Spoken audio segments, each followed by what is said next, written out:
Bonjour Philippe. Bonjour Philippe. Je te remercie de me recevoir dans ton restaurant Le Bistrot du Sommelier, situé boulevard Haussmann à Paris. Et plus précisément, nous sommes ici situés dans la cave de ton restaurant.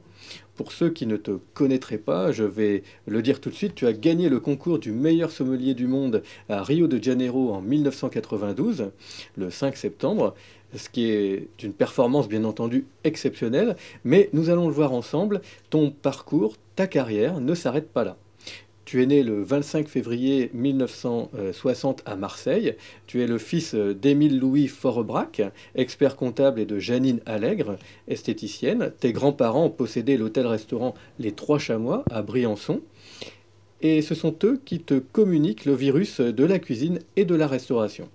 Et c'est lors de tes études de cuisinier que tu te passionnes pour le vin et que tu te tournes vers le métier de sommelier. Tu obtiens d'abord un CAP de sommelier au lycée polyvalent Paul Arène à Sisteron, puis un BTH restauration au lycée technique hôtelier Les Giguères de Grenoble, et enfin un BTS gestion des entreprises de restauration au lycée technique hôtelier de Nice. C'est d'ailleurs là que tu rencontres notre ami commun Éric Nardin. J'en profite au passage pour saluer nos amis de l'association Le Vivier des entreprises Paris-Sud, en particulier Emmanuel Gaudry et Alexandra Goaché. Tu ouvres et diriges depuis 1984, tu avais alors seulement 24 ans, ton restaurant Le Bistrot du Sommelier au 97 boulevard Haussmann dans le 8e arrondissement de Paris. Tu es d'ailleurs le premier sommelier à lancer ton propre restaurant autour du vin, avec à la carte des milliers de vins issus de tous les vignobles français et internationaux. Le concept plaît, séduit, et très vite, ton restaurant affiche complet. Alors, un petit mot peut-être, Philippe, sur ton installation à l'époque dans le quartier, sur ton positionnement novateur par rapport aux autres restaurants. D'abord, merci de ce curriculum vitae sous forme quasiment d'historique et d'état civil précis, bravo. Et bienvenue effectivement dans la partie la plus secrète quelque part, mais c'est là où le cœur bat. Ici, j'ai l'habitude de dire que c'est l'endroit où on entend peut-être un petit peu effectivement vivre les vignerons, le terroir. Et puis c'est à la fois mon bureau et en même temps lieu de réception plutôt sympathique, cette cave de mon restaurant.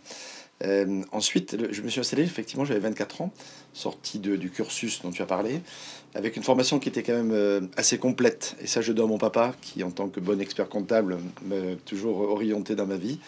Donc, à la fois la cuisine, il m'a dit, cuisine, quoi qu'il arrive, ça va t'apprendre à la fois le goût, et en même temps la gestion, parce que c'est important de savoir ce qui se passe dans une cuisine. C'est quand même là où l'essentiel de la restauration se fait.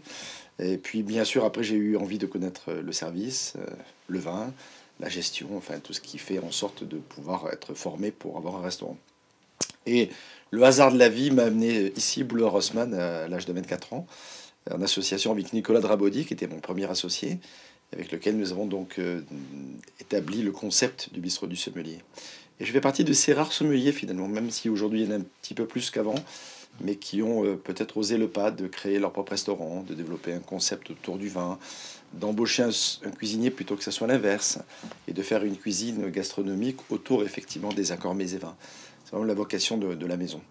Alors c'est un quartier d'affaires, ici, boulevard Haussmann, les assurances, les banques, les conseillers et les consultants de tout ordre, beaucoup de professions libérales. Et donc plutôt un quartier du déjeuner. Et au début d'ailleurs, c'était vraiment un restaurant comme mes voisins, hein, qui était plein le midi et vide le soir. C'est un peu le concept du quartier, quoi. Et j'ai tenu bon, comme on dit, pendant plusieurs années.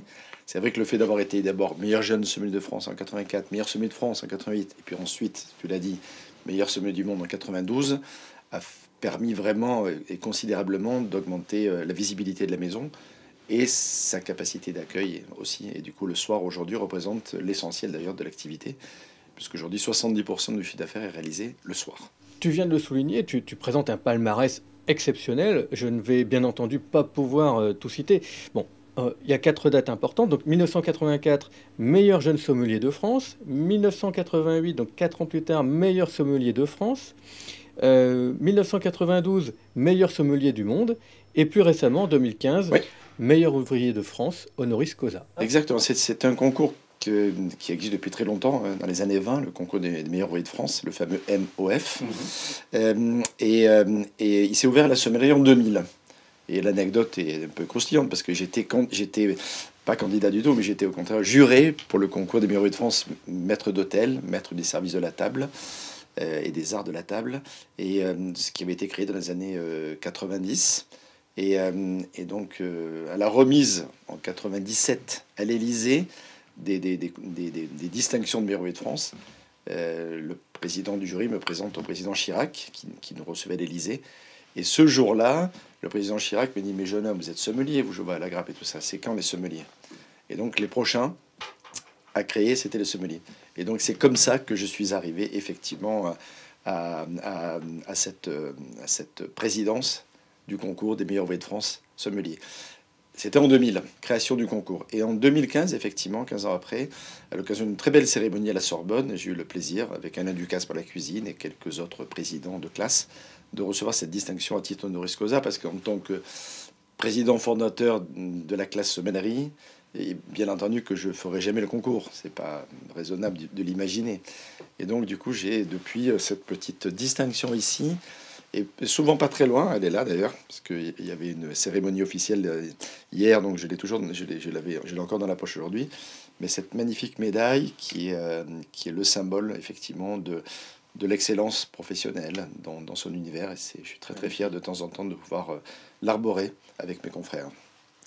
Avant d'aller plus loin, j'aimerais que tu nous racontes ce qu'il s'est passé lors d'une épreuve de sélection pour le concours du meilleur sommelier du monde. J'ai cru comprendre que tu avais remporté une épreuve en reconnaissant un vin que tu n'avais jamais goûté auparavant. Alors exactement, c'est une preuve de reconnaissance, et pour reconnaître, il faut connaître. Et il y a plusieurs façons de connaître finalement. Soit on a dégusté et on a le souvenir de ce qu'on a dégusté. C'est en général ce qui se passe, hein, pour un sommelier, bien entendu. Parce que le travail de mémoire, comme on dit, est super important. J'ai une phrase que j'aime beaucoup qui est on ne boit pas pour oublier, on goûte pour s'en souvenir. Ça, c'est vraiment l'esprit même de mon métier, la façon dont je l'exerce en tout cas. Et ce jour-là, je remplis ma fiche de dégustation pour cette sélection pour le concours du meilleur sommelier du monde.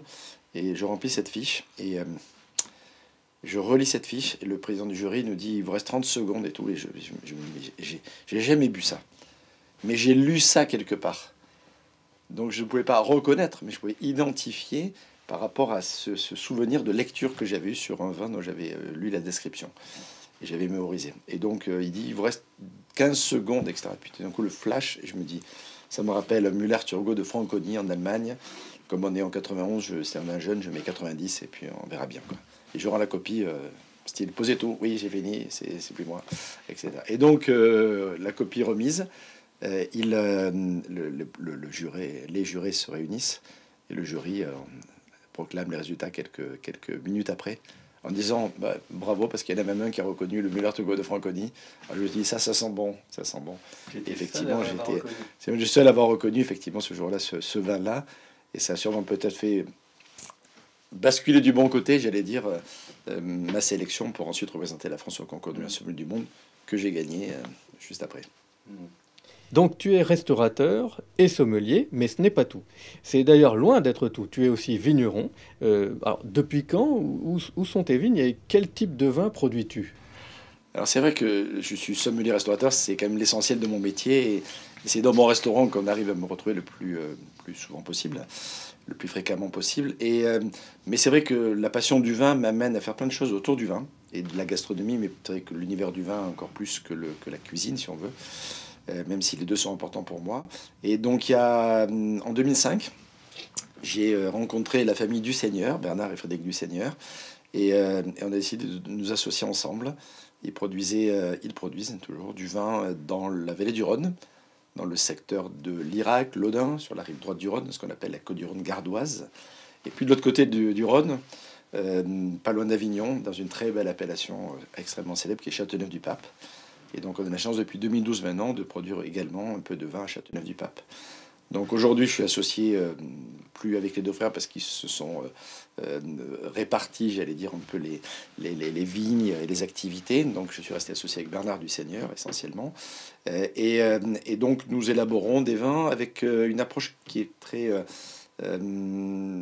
organisée autour de l'éco-responsabilité, puisqu'on travaille tout en bio et même en biodynamie sur la plupart de nos parcelles.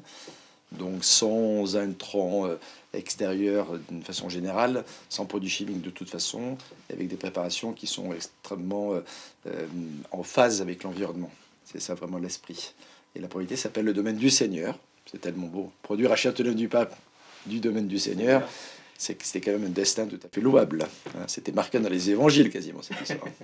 Et si on veut en acheter, alors tu en vends ici dans le restaurant ou on va sur le site Domaine du Seigneur? Les deux sont possibles. On peut en acheter effectivement ici au bistrot du Sommelier. On a toujours une partie des vins disponibles, soit en consommation bien sûr sur place, oui, au verre en bouteille, soit bien sûr ici emporté dans la mesure des stocks disponibles. Comme on dit, on a toujours des disponibilités en général. Et puis au domaine, bien entendu, parce qu'on a la chance d'avoir à Châteauneuf-du-Pape, juste à côté du centre-ville, un petit caveau au domaine. Et puis ensuite, aujourd'hui, c'est assez bien organisé sur Internet, sur le site internet domaine-du-seigneur.com. On a vraiment tout ce qu'il faut pour pouvoir expédier ça dans des bonnes conditions. D'accord. Plus des cavistes, enfin, il y a tout des réseaux. Alors je reprends. Tu es restaurateur, sommelier, vigneron. Effectivement, là, on pourrait dire, ou presque, la boucle est bouclée. Et pourtant, ce n'est pas fini. En effet, tu es aussi formateur, écrivain, tu as écrit une dizaine de livres. Tu as également participé à la rédaction de très nombreux articles, notamment pour Cuisiner Magazine et pour la revue du vin de France. Et puis, tu es aussi créateur de jeux. Tu as créé 2 jeux de société, Vinitour et 600 questions sur le vin. Tu es consultant conseil, tu l'as été notamment pour Air France, en particulier pour le Concorde. Tu es aussi chroniqueur radio et télé. D'octobre 92 à juillet 95, tu animes des chroniques sur Europe 1 hebdomadaire sur les vins, dans l'émission de Jean Amadou et Maryse. Depuis septembre 2004, tu assures une chronique tous les samedis à 10h et le dimanche à 16h dans l'émission présentée par Alain Marty, Invino, sur la BFM Radio. Et qui vient de passer d'ailleurs depuis quelques semaines maintenant sur Sud Radio. On l'a quitté après 13 ans de bons loyaux services BFM au profit de Sud Radio qui nous accueille depuis le mois de janvier. Je sais que tu chantes également. Oui, c'est vrai, c'est partie c'est une phase de vie plus personnelle, plus secrète. Quoique, parce que depuis, on a créé il y a quand même 10 ans maintenant une équipe qui s'appelle La Télé qui chante. Et ce sont des personnalités du petit écran et un peu plus largement de personnalités de façon plus générale qui se réunissent pour la bonne cause. On a fait des concerts pour la recherche contre le cancer, pour les nez rouges, pour les enfants des hôpitaux, pour chirurgie cardiaque, pour etc. Beaucoup d'œuvres caritatives.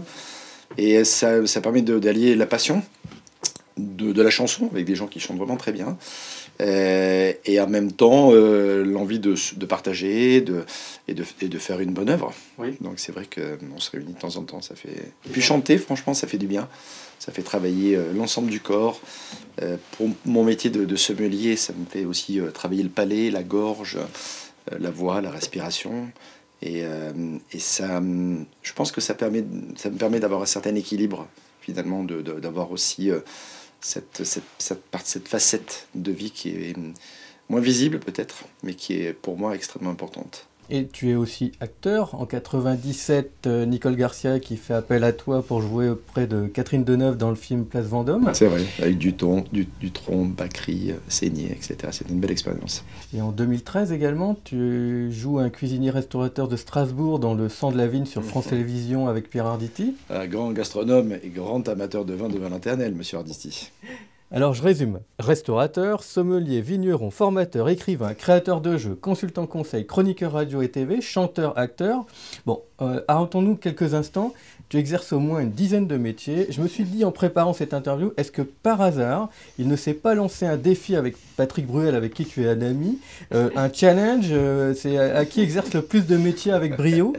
Alors, plus sérieusement, la question qui se pose à travers tout cela, c'est quel est ton moteur dans la vie et quelle est finalement la mission que tu cherches à accomplir sur Terre? Quel est ton why? Quel est ton pourquoi? Alors, le moteur, indéniablement, comme tous les gens qui font ce que je fais, c'est la passion. Et la passion pas la passion pour la passion, mais la passion vraiment pour un univers qui est cet univers de la gastronomie, donc qui pour moi se focalise autour du vin et d'aimer, mais pas que, parce que quand on aime servir, partager des vins, quand on aime faire de la cuisine et aussi la partager, il y a cette notion justement de partage, de transmission, de découverte. On aurait pu rajouter à cet ensemble de fonctions, métiers, passions que tu as évoqué. La formation également, parce qu'ici j'ai reçu plus de 600 jeunes, par exemple, en formation, en 30 et quelques années de carrière au bistrot du Sommelier. Et beaucoup ont réussi, certains sont des chefs étoilés vraiment reconnus, comme Laurent Petit, par exemple, qui a 2 étoiles Michelin à Anne-Sylvieux, ou encore Émeric Dreux, qui a dans la région parisienne également un très beau restaurant avec 1 étoile Michelin, d'autres en service, d'autres en sommellerie. Ben, j'ai des jeunes en formation actuellement chez moi, dont 2 ont été meilleurs apprentis de France, en service et en sommellerie. Donc il y a aussi cette... Voilà. Et tout ça, c'est super motivant, quoi, de partager tout ça. Et il y a une demande permanente. C'est-à-dire qu'à chaque fois que je rencontre des gens, chaque fois que je vais quelque part, les gens me posent des questions, m'interpellent, on ouvre, on goûte, on parle, on refait peut-être des fois un peu le monde, etc. Donc ça c'est passionnant, d'abord. C'est super motivant de se tenir en plus informé. C'est vrai que toutes les émissions que je fais depuis 25 ans, chaque semaine, dans un média différent, soit presse écrite, soit radio, soit télé, font que je me tiens au courant de tout ce qui se passe. J'ai la chance aussi d'être membre du comité national de l'INAO, on pourrait rajouter ça au palmarès, comme on dit, depuis presque 20 ans. Donc je fais partie des gens qui font les textes ou les décrets de toutes les appellations en France. Je suis aussi membre du comité de l'Organisation internationale du vin, qui lui prend les décisions au niveau mondial, tout ce qui touche la viticulture. Étant membre, c'est-à-dire impliqué dedans et actif, ça me permet aussi d'être au cœur, j'allais dire, des sujets, de pouvoir ensuite mieux les diffuser et mieux en parler. D'accord. Et je me suis dit aussi que finalement, ton why, c'était rendre les gens heureux, d'une certaine façon. Oui, partager oui, je pense que tu as raison, c'est un bon résumé. C'est rendre les gens heureux, mais en créant de l'émotion. Et tu fais ça dans tous tes métiers, finalement. Voilà. Et tu le partages. Et à titre personnel aussi, enfin, je veux dire, quand je reçois mes amis, je vois, c'est des amis, donc il y a une intimité plus proche. Mais j'ai le même plaisir à recevoir mes clients, mes confrères, que mes amis à la maison ou à la cave, quoi. Je veux dire, c'est pour moi la même sensation, même si ce sont des moments différents de vie. Mais pour moi, je fais pas de différence, quoi, je veux dire. C'est vraiment des choses qui sont au fond de moi, quoi. Alors, donc tu as écrit une dizaine de livres, et il y en a un où j'aimerais qu'on s'arrête un tout petit peu, qui s'appelle Comment goûter un vin.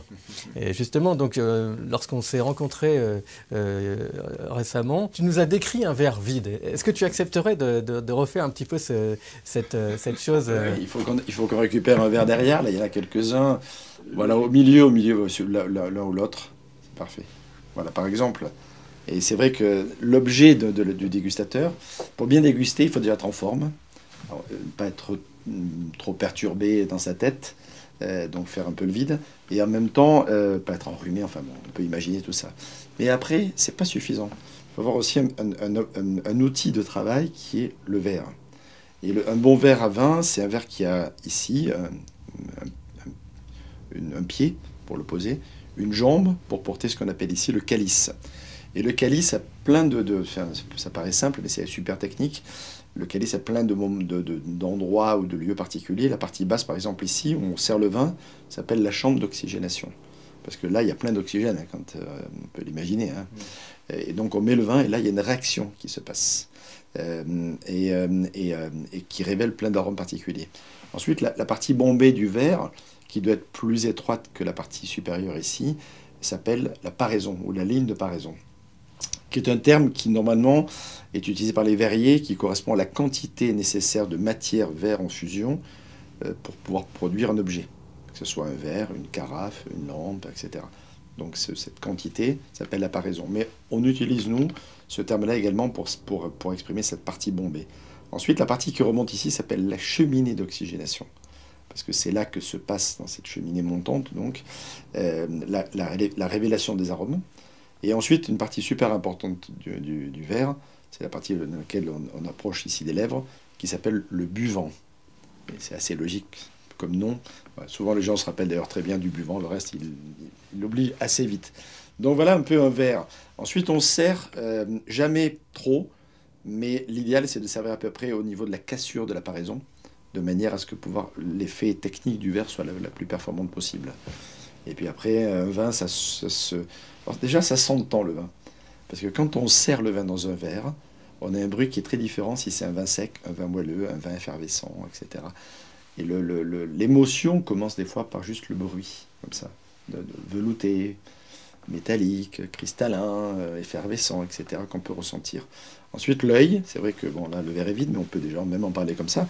Par transparence sur une feuille blanche, on arrive à mirer effectivement la densité, les reflets, les nuances particulières, le pourtour, enfin, etc. Quand on fait tourner le vin dans le verre, il y a des larmes qui sont à l'intérieur, qui sont dues à la différence de densité qui existe entre les deux composantes essentielles du vin, qui sont l'eau d'un côté et l'alcool de l'autre. Et cette différence de densité marque par des larmes particulières. Ensuite, on sent, et là il y a une palette d'expressions qui n'est pas infinie, mais qui est très très large, même si parfois on dit vin rouge, ça sent les fruits rouges, les fruits noirs, éventuellement les épices, parfois le boisé, etc. C'est bien plus large que ça, parce que quand on parle des fruits rouges, entre le cassis, la mûre, la cerise, etc., ce sont des fruits rouges, mais c'est pas le même goût, c'est pas le même parfum, c'est pas la même saveur ensuite. Mais même au niveau des parfums, si c'est frais, pas frais, confit, cuit, cru, etc., les nuances pour chacun des fruits ils sont vraiment larges. Et pareil pour les florales. On a un floral frais, la fougère, ça évoque plutôt la fraîcheur, l'exposition nord, une sensation vraiment presque de tremblotement frais. Alors que si c'est un végétal style une infusion de verveine ou de camomille, il y a un côté beaucoup plus doux et plus apaisant. Donc pourtant tout ça c'est du végétal.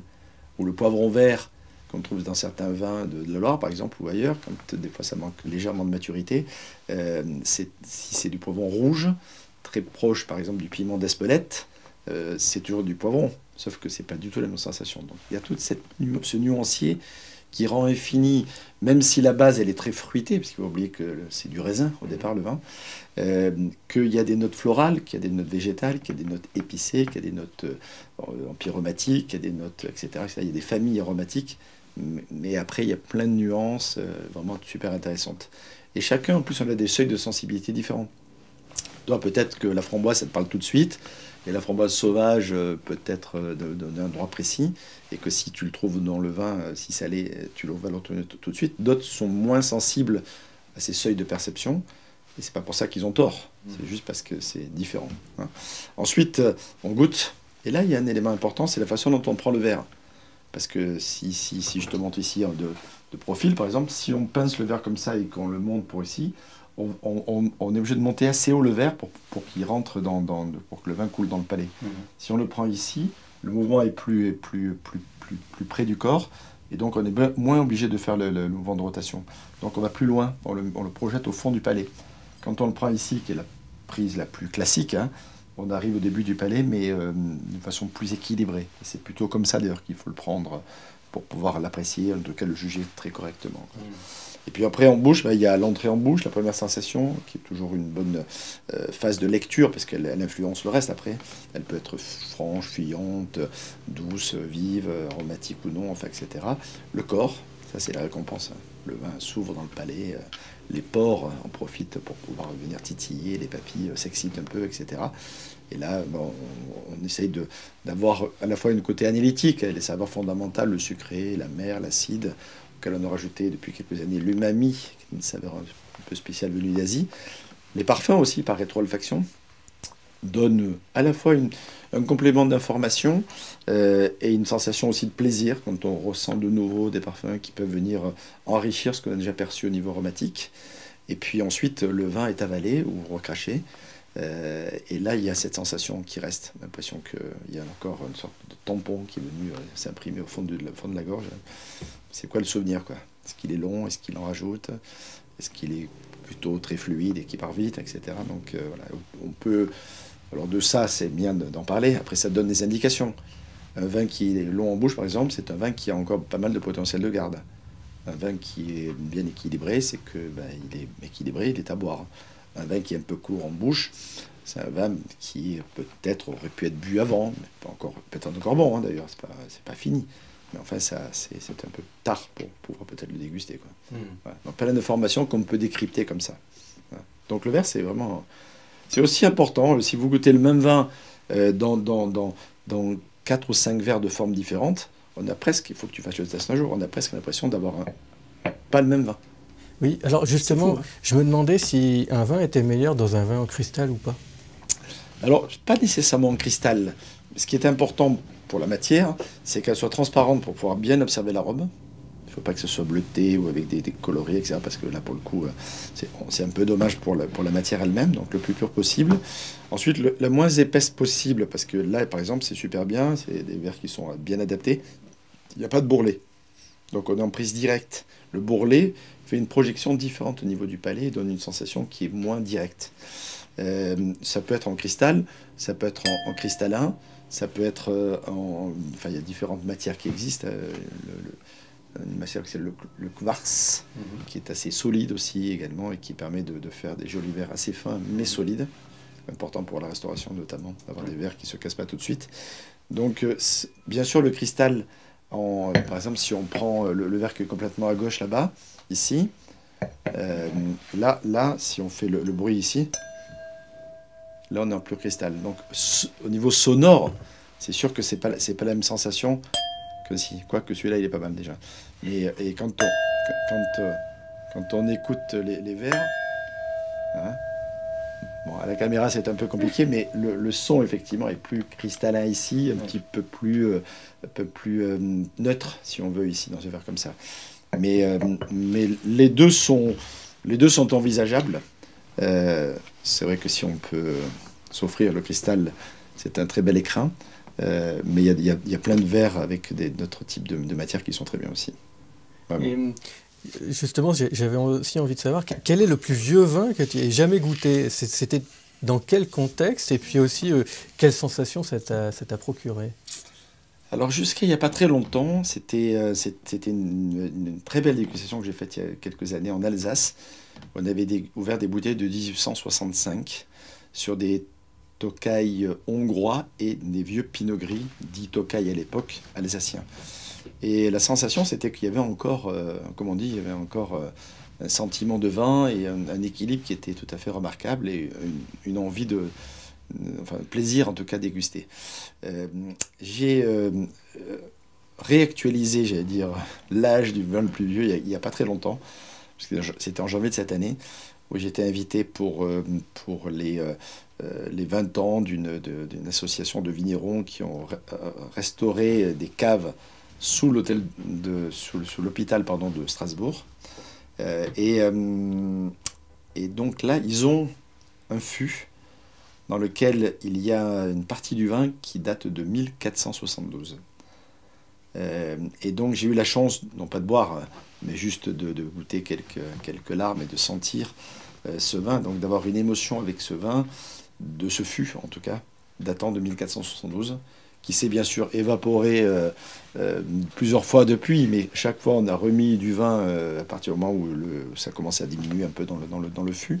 Ça veut dire que mathématiquement, il y a toujours une petite partie, mais néanmoins une partie existante et réelle d'un vin qui date de cette époque-là. 1472, 20 ans avant la découverte de l'Amérique par Christophe Colomb. Enfin, c'était vraiment une époque incroyable. Donc j'ai goûté ce vin. C'est pas le plus grand vin que j'ai goûté de ma vie, mais c'est sûrement une des émotions les plus fortes, avec une sensation encore très vivante au niveau du vin, une acidité certes assez marquée, un goût incroyable, rien à voir avec ce qu'on peut goûter aujourd'hui, non pas parce que c'était cette année-là, comme on dit, hein, mais c'est le temps qui a juste structuré un vin assez particulier, maintenu par une acidité forte, justement, récemment une degré d'alcool qui était assez bas, et un souvenir unique. Parce que je sais très bien qu'il y a très peu de gens qui ont eu la chance de goûter ce vin. Le dernier qui en a bu, réellement, hein, qui a eu l'occasion officiellement d'en boire, c'est le général Leclerc lorsqu'il y a eu la libération de Strasbourg. C'est dire la rareté du moment.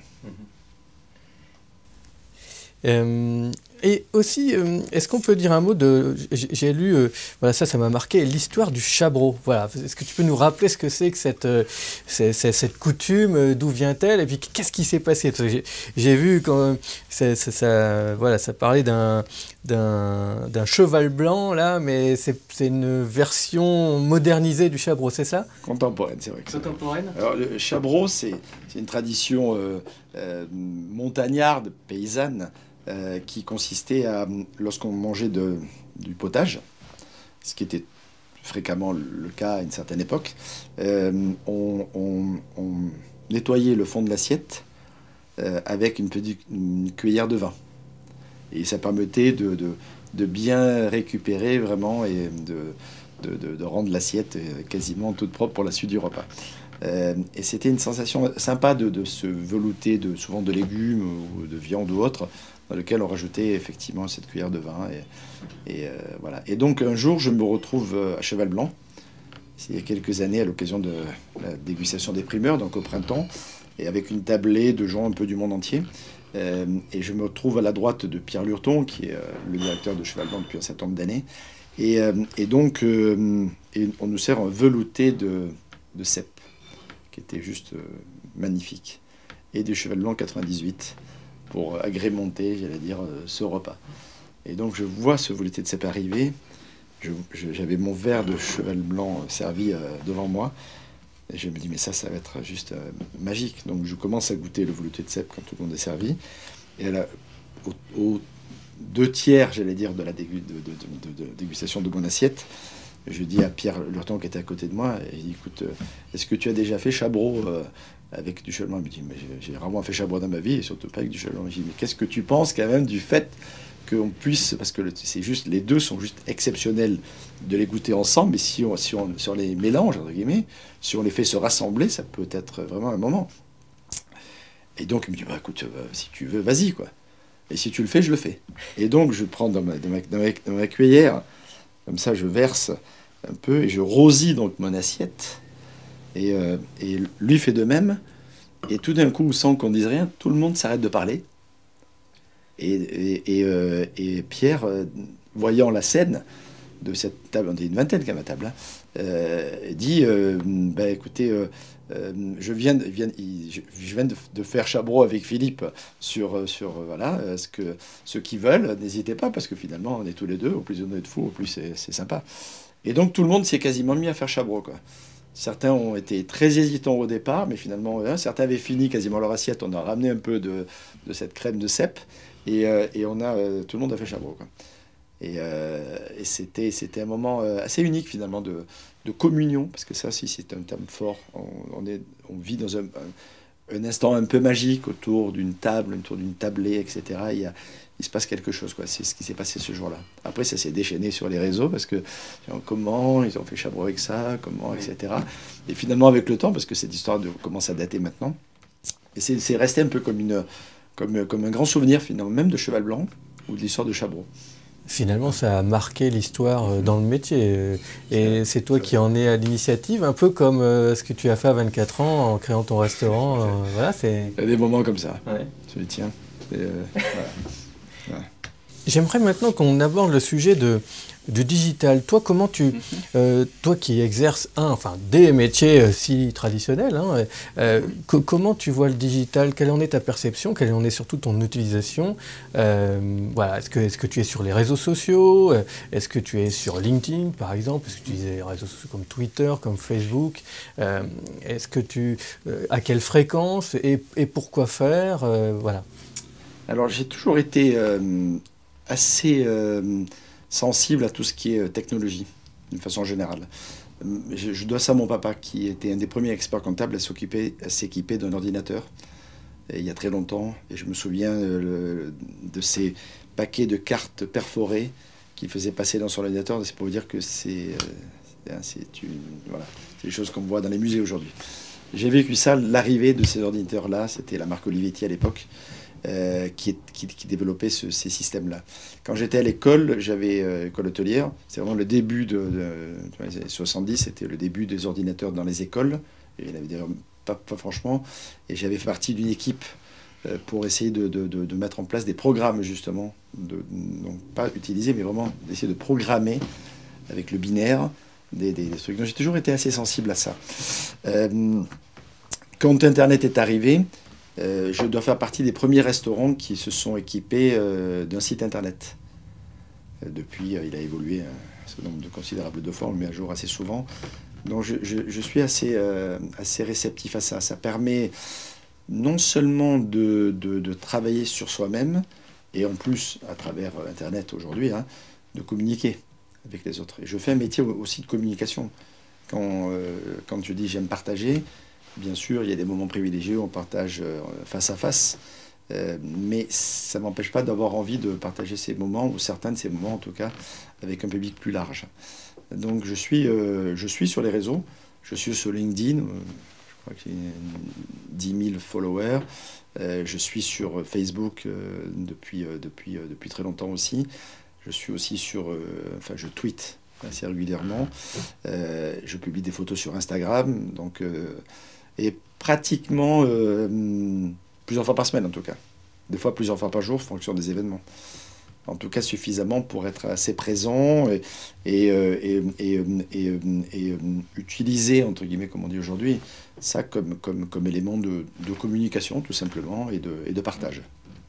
Est-ce que tu suis par exemple le taux de réservation au quotidien? Oui, je suis ça parce que beaucoup de réservations aujourd'hui se font directement par Internet. Même si les gens continuent de nous appeler au téléphone aussi, merci, tous les jours. Mais oui, je suis ça, on a des statistiques, je suis aussi tous les avis, par exemple, sur le restaurant. Oui. J'ai un programme qui me permet de synthétiser l'ensemble des avis sur l'ensemble de tous les sites d'avis. Donc d'avoir justement les courbes d'évolution des avis, que j'espère les plus positifs possibles.